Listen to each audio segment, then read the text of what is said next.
നമസ്കാരം, പ്രവാസി മലയാളിയിലേക്ക് സ്വാഗതം.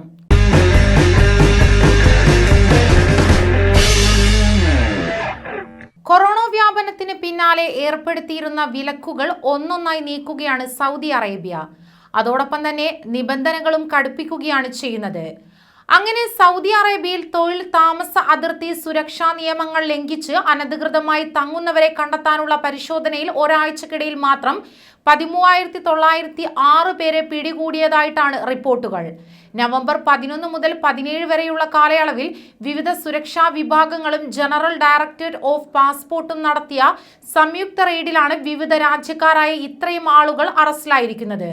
കൂടാതെ അറസ്റ്റിലായവരിൽ 6,597 പേർ താമസ നിയമലംഘകരും 5,775 പേർ അതിർത്തി നിയമലംഘകരും 1,534 തൊഴിൽ നിയമലംഘകരുമാണുള്ളത്.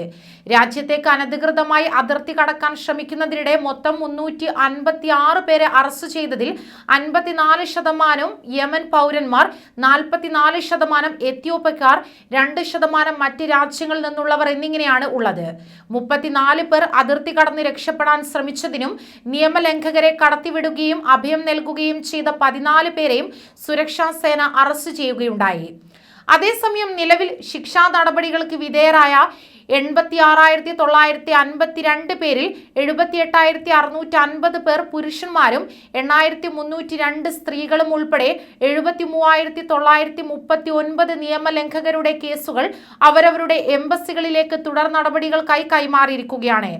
അതിർത്തി സുരക്ഷാ ചട്ടങ്ങൾ ലംഘിച്ച് ആർക്കെങ്കിലും രാജ്യത്തേക്ക് പ്രവേശിക്കാൻ സൗകര്യം ചെയ്തു കൊടുക്കുകയോ അല്ലെങ്കിൽ അദ്ദേഹത്തിന് ഗതാഗതമോ പാർപ്പിടമോ എന്തെങ്കിലും സഹായമോ സേവനമോ നൽകുകയോ ചെയ്താൽ പരമാവധി 15 വർഷം വരെ തടവ് ലഭിക്കുമെന്ന് ആഭ്യന്തര മന്ത്രാലയം മുന്നറിയിപ്പ് നൽകിയിരിക്കുന്നു.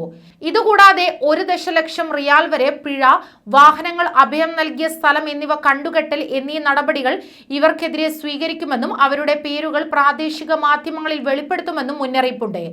ആയതിനാൽ തന്നെ പ്രവാസികൾ കൂടുതൽ ജാഗ്രത പാലിക്കേണ്ടതാണ്.